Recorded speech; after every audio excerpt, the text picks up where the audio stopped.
Hello and welcome.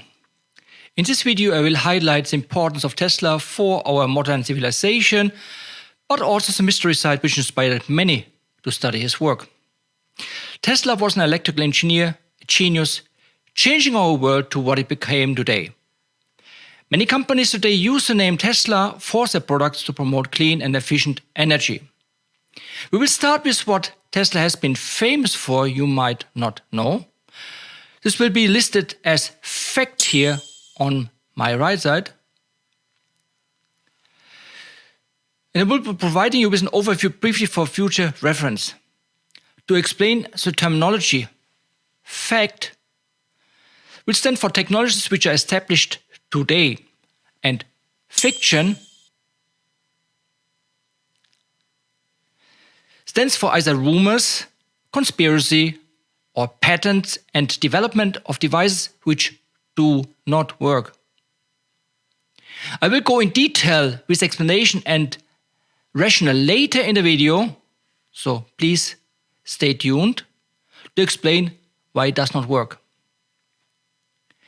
Before I continue, please subscribe to my channel and hit the like button and activate notifications to receive updates on future videos. Please do it now.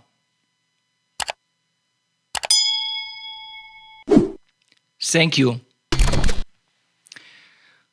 I will start with fact number 1, alternating current. Tesla worked for Thomas Edison in the headquarters in New York. He did favor DC, direct current, and asked Tesla if he could improve the design for $50,000. Tesla worked night and presented his improvement only to hear that Edison was not serious enough to give him the money. He left the company and started his own electrical company and was looking for investors. Tesla was briefly reduced to digging ditches for a living. He found with Westinghouse a man of integrity who did show the same ideas and bought from Tesla patents for the polyphase motor and hired him as consultant for his company, Westinghouse Electric.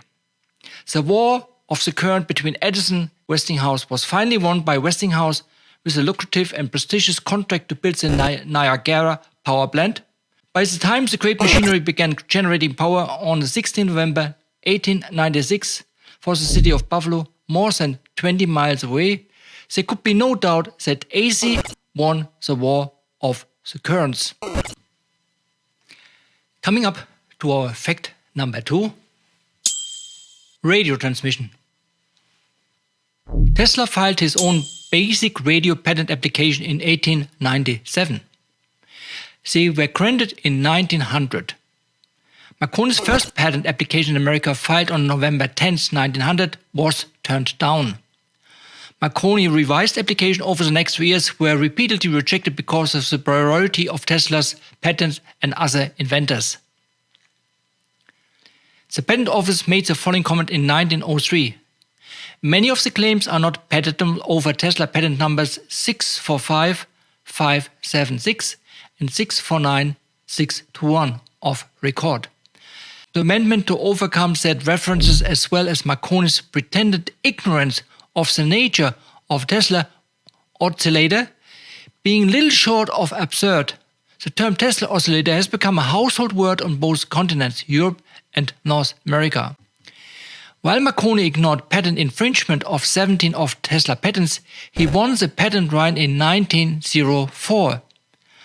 Tesla was furious and sued the Marconi company in 1911 but had no financial backing to see this through.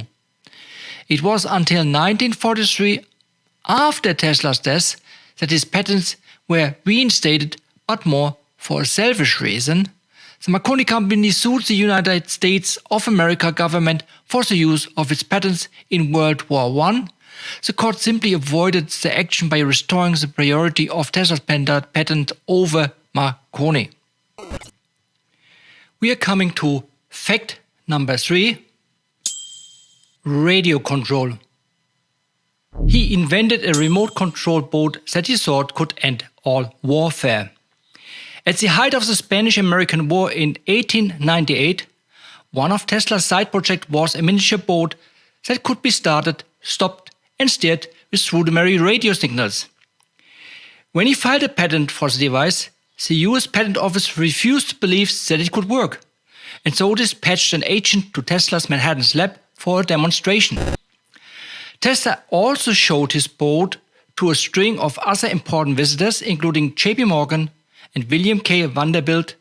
He told the New York Post that his invention, which would allow battles to be fought without putting humans at risk, would render warfare itself obsolete. Battleships will cease to be built, he predicted, and the most tremendous artillery afloat will be of no more use than so much scrap iron. Tesla was granted a use patent on this invention on 1st of July 1898. We are coming now to our last fact, fact number 4, X-ray. Twain and Tesla became friends in the 1890s, thanks in part to Twain's lifelong fascination with technology and new inventions. Visiting Tesla's lab late one night, Twain posed for one of the first photographs to be lit by incandescent light. In 1895, Tesla and photographer Edward Ringwood Ewart invited Twain back to the lab to pose for another photo. This one lit using an electrical device called a Crookes tube. When Tesla reviewed the resulting photographic negative, he found it splotchy and spotted and decided it was ruined. It was only weeks later after German scientist Wilhelm Röntgen announced his discovery of what he called X-radiation produced by Crookes tubes. That Tesla realized the photograph of Twain had been ruined by the X-ray shadows of the camera's metal screws. Coming up to our first fiction subject, the death ray. Nikola Tesla claimed to have invented a death beam, which he called Taylor Force, in the 1930s and continued the claim up until his death. There have been many speculations about Tesla's death ray, which might have a simple explanation, but events like the Tunguska event 1908 are associated as top candidate. On 13th of June 1908, cited in Russia as 17th of June 1908 Julian calendar, prior to implementation of the Soviet calendar in 1918 at around 7:17 local time in the morning, Evenki natives and Russian settlers in the hills northeast of Lake Baikal observed the column of bluish light nearby, nearly as bright as the sun, moving across the sky. About 10 minutes later, there was a flash and a sound familiar to artillery fire. Eyewitnesses closer to the explosion reported that the source of the sound moved from the east to the north of them. The sound were accompanied by a shock wave that knocked people off their feet and broke windows hundreds of kilometers away. Thomas Bearden in an interview did point to it and mentioned also that the Russians are using this technology for warfare, causing seismic activity anywhere in the world. Another more recent installation came into spotlight, the HARP, or the High Frequency Active Aurora Research Program. HARP was initiated as an ionospheric research program jointly funded by the US Air Force, the US Navy, the University of Alaska Fairbanks, and the Defense Advanced Research Project Agency, DARPA. The project started in 1993 and was shut down in 2014. The operating frequency was in the VHF and UHF range, not capable to transmit over a wider range, and that definitely not be used as a weapon and weather manipulation. That is completely outside the physical capability. Coming up, fiction number 2, anti-gravity. William R. Lyne writes in Occult Ether Physics that a lecture Tesla prepared for the Institute of Immigrant Warfare on the 12th of May 1938 dealt with the dynamic theory of gravity. Tesla said in his lecture that this was one, two far-reaching discoveries which are worked out in all details in the years 1893 and 1894. While researching Tesla's statements, Lyne discovered that more complete statements concerning these discoveries could only be gleaned from scattered and sparse sources, because Tesla's papers are concealed in government vaults for national security reasons. When Lyne specifically asked for this paper as the National Security Research Center, now the Robert J. Oppenheimer Research Center, in 1997, he was denied access because they were still classified. In his 1938 lecture, Tesla said he was progressing with the work and hoped to give a theory to the world very soon. Unfortunately, Tesla never revealed what led him to this conclusion. He never explained his theory of gravity to the world.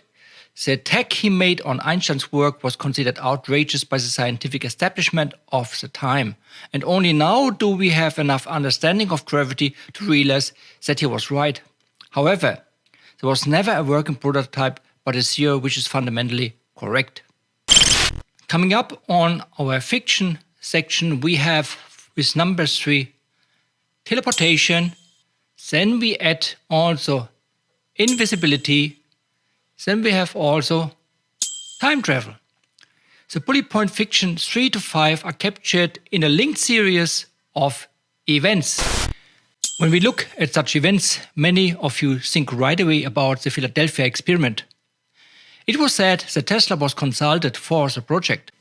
Tesla experienced a sensation in his lab when he short-circuited a high-powered charge capacitor into a Tesla oscillator. That seems to be the starting point for this project. The sensation appeared every time he started his Tesla coil and could not be shielded. Going forward, what are the details of the Philadelphia experiment we know are correct? Well, we have the warships the USS Eldridge, a Cannon-class destroyer, escort, launched on the 25th of July 1943. Tesla died already on the 7th of January 1943, so consultation must have been much earlier. The so-called Philadelphia experiment is only based on a confession of Carlos Miguel Allende, who started the myth, admitted that he had made up the story and related to the author Morris K. Jessup. And the fact that the timeline of the alleged experiment is inconsistent with historical facts confirmed by the actual crew of the USS Eldridge no less, the story is considered a hoax. What do we know about the experiment, or let's say the story about it? The experiment was to find a way to cloak a ship from sight. The story goes that the ship became invisible but did reappear only moments later at different locations far away from the point when the experiment started. That would be the teleportation hint. It was also said that man and material merged or people became crazy and a Faraday cage had no effect in shielding the EM wave. So we have here a manipulation of space-time where matter disintegrates and merges with organic matter around. This without the requirement of heat. Sailors were stuck in the metal structure of the ship. We know that in a near field of an excited coil, a Faraday cage does not shield. The story continues to link the Philadelphia event to another project. This project is called the Montauk Project. It centers on topics including United States government military experiments in fields such as time travel, teleportation, mind control, contact with alien life, and staged faking Apollo moon landings, framed as developments which followed a successful 1942 Philadelphia experiment. This culminated in a hole ripped in space-time in 1983. We can add matter transforming if we look at the Hutchinson effect. Here old footage shows how metal balls melt and levitate. In summary, it is a combination of high voltage Tesla coils interacting with high voltage static fields. The effect cannot be triggered direct but evolves over time and is unpredictable. However, true is, samples have been analyzed by highly regarded institutions and found genuine. Coming out on our last point for fiction, wireless energy. Here I will go into details that this project was Tesla's demise and why it had and has no future. The Wardenclyffe Tower, 1901 till 1917, also known as the Tesla Tower, was an early experimental wireless transmission station designed and built by Nikola Tesla in Shoreham, New York in 1901 and 1902. Tesla intended to transmit messages, telephony, and even facsimile images across the Atlantic to England and to ships at sea based on his theories of using the Earth to conduct the signals.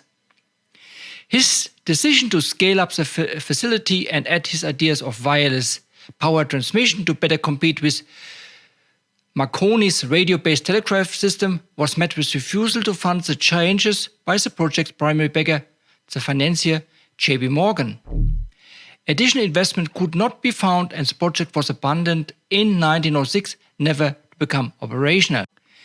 In an attempt to satisfy Tesla's debt, the tower was demolished for scraps in 1917 and the property taken in foreclosure in 1922.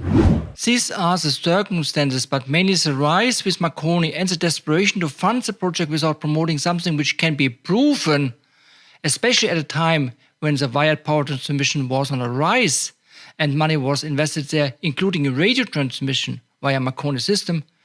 Wireless power transmission was a teaser without serious fundamental physical evidence. The tower was built for radio transmission, and even for that, it was not efficient. I will explain now why. Here in this overview, I will go into the wireless power deficiency.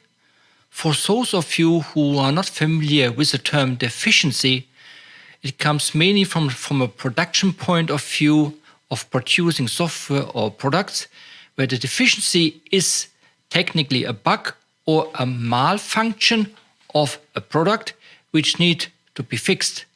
So this is a list for improvement of software or hardware, and here the efficiency list here is on the right side mentioned. The following factors are listed to give evidence for the concern that the project was never geared for wireless power delivery. At point 1, we are talking about the transmission frequency. Then I will look at the antenna design, going over to the harmful radiation caused by a non-dielectric shielding. We're looking at the non-conductive parts of the ionosphere, and then a solution which already exists, SWER, WSER, the single wire Earth return. We move over then at number 6 to the longitudinal and transfer radio transmission. We look at 7 as electrical potential difference from antenna to ionosphere. At number 8, corona discharge suppression designs at the top load. At number 9, receiver system not available for individual households.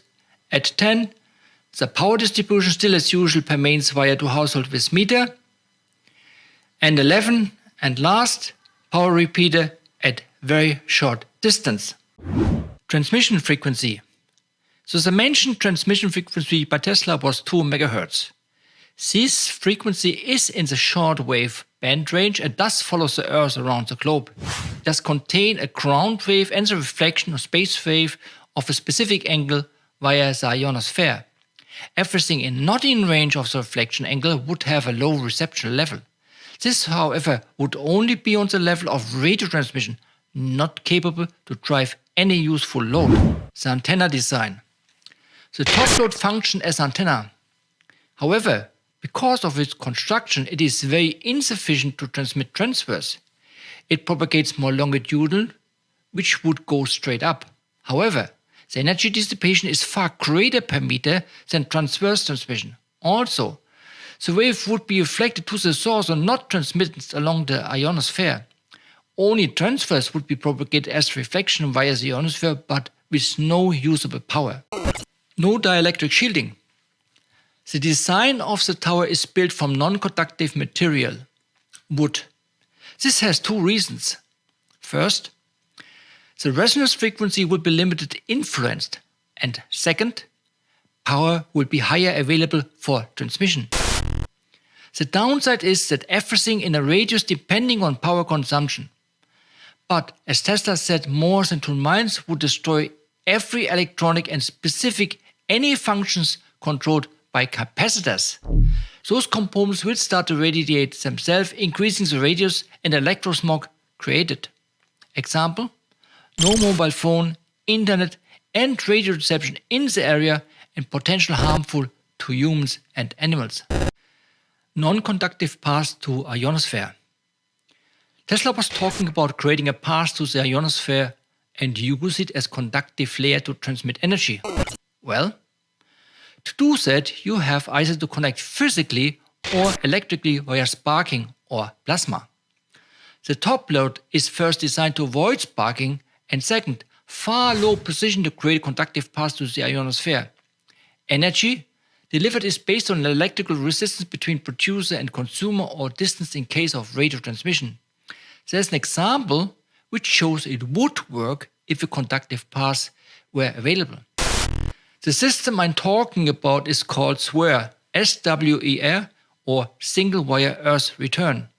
The sphere line is a single conductor that may stretch for tens or even hundreds of kilometers with a number of distribution transformers along its length. At each transformer, such as the customer premises, current flows from the line through the primary coil of a step-down isolation transformer to earth through an earth stake. From the earth stake, the current eventually finds its way back to the main step-up transformers at the head of the line, completing the circuit. Sphere is therefore a practical example of phantom loop.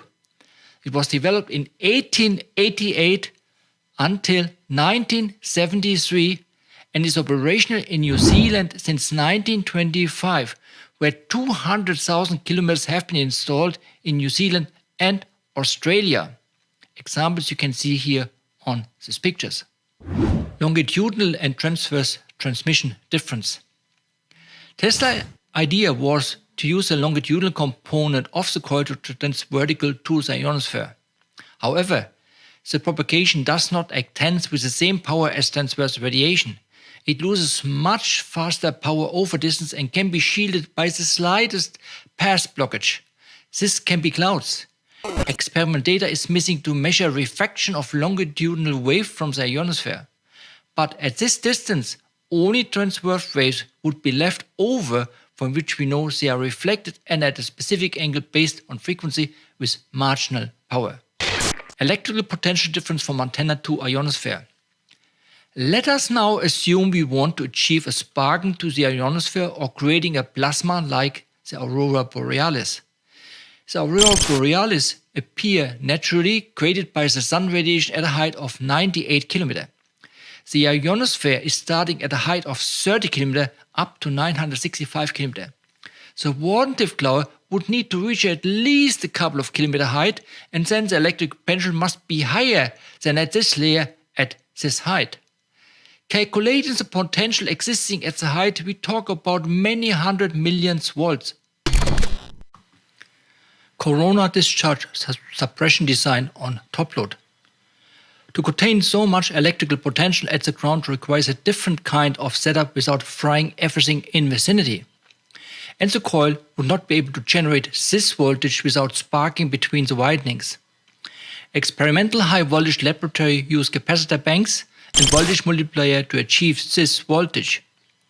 Drawback is that DC can't be delivered over a long distance without conductor because of resistance. That means to create millions of volts and isolate so well at ground that sparking does not happen there. Ideally, the antenna conductor would need to be close to the ionosphere, which would make it a project of atmospheric electricity. Receiver system not available for individual households. It does not stop here, because you need to have right away a relay station connected to the ionosphere as well to provide the return path to the power generation system. Power distribution still as usual pertains via to household with meter. This of course would mean power would be distributed in a standard fashion to every household, the way we know it today, no self-service. Power repeater at a very short distance. And with distribution comes standard production delivery of power grids as we have them today. You require short ways from relay station to consumer and many power plants to generate and distribute the power. But remember, the Wardenclyffe tower is only a way mean to distribute power, not to generate power. It still requires ordinary power plants. It would be worse to calculate the cost of standard wire transmission versus Tesla's Wardenclyffe tower with wires going into the sky. The most simplistic way to reach this height would be with balloons. I suggest a test by lifting two balloons in a distance with wire and measure between them the flow of electrical current. Thank you.